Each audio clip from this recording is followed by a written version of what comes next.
I'm sitting on the High Knob Fire Tower, which there's no better example of the history of the mountains and the forest here. This was reconstructed by the Forest Service some years ago as a historical site, but it marks a place where one of the earliest fire towers that the Forest Service ever put up stood. In the earliest days, this would be in the 19-teens, 1920s, the fire towers were basically wooden structures and often had guy wires out to the nearest trees to hold them up.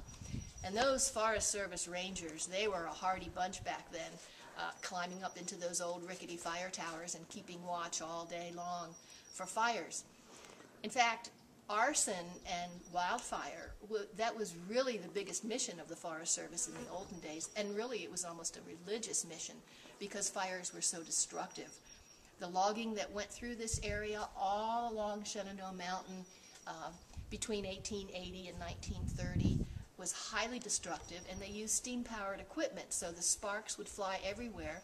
And then, of course, there was so much slash, the tops and the branches of the trees left behind, that there was a lot of fuel. And the fires were unbelievable, just unbelievable.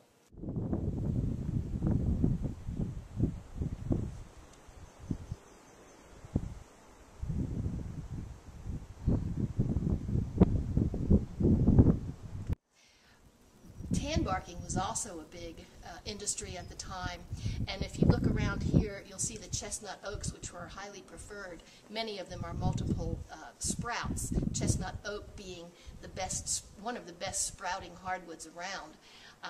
And they were highly favored for tan bark, so they were cut, the bark was stripped off in the early spring, and generally the trees were left lying. So that was a huge source of fuel, as well as the lumbering.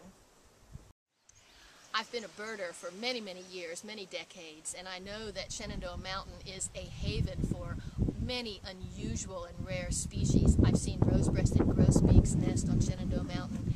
This past winter at my house on Cross Mountain, just a little bit north of here, sort of a foothill to Shenandoah Mountain, I had red crossbills come to my feeder. I know they nest up here. They must have come down for a little food early in the spring. It's a huge migratory pathway, 60 miles long. It harbors so much biological diversity. It's ecologically so valuable.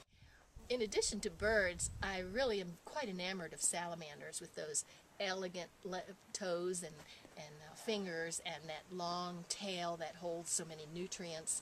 The cow-knob salamander lives on Shenandoah Mountain. It's the only place in the world that those salamanders live, and there are many other salamanders that live on the mountain here. Salamanders are a crucial part of the food chain, but of course few people really appreciate them because they're down buried in the forest duff. They live under rocks. They're not very popular, but really on closer inspection they're quite beautiful and very, very valuable ecologically. It's like being on top of the world.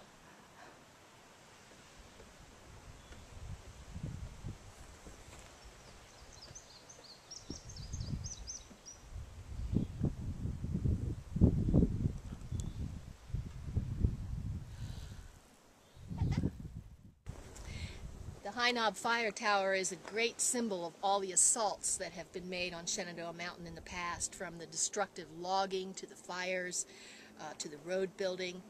And yet the mountain is rugged enough and has enough high, steep places that people can't reach very well that there are patches of old growth. And those patches are remnants. Those are our history. Those are what we need to protect and let them spread out and become contiguous and help foster healthier forests down below.